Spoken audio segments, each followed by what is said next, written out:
Stop scrolling if you want to open a residential assisted living home. You're going to want to save this one.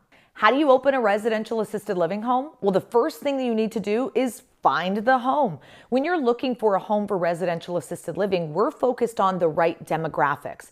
Once you have the property, you need to renovate it and get it ready to go for assisted living, which brings us to the next one, funding. Funding is so important in residential assisted living. You need to have the capital set aside for the property, the renovation, and carrying costs. This leads into the next one, getting licensed. You need to get licensed, right? The home is going to have physical requirements that it needs to be updated to get that stamp of approval from the state.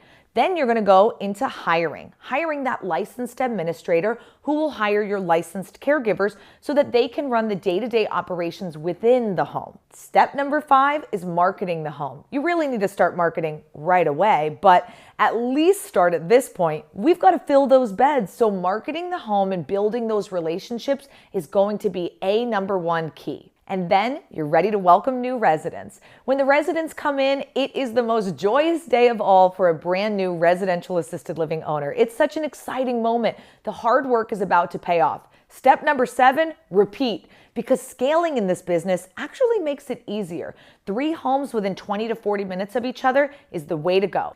Don't lose this gem. Hit save.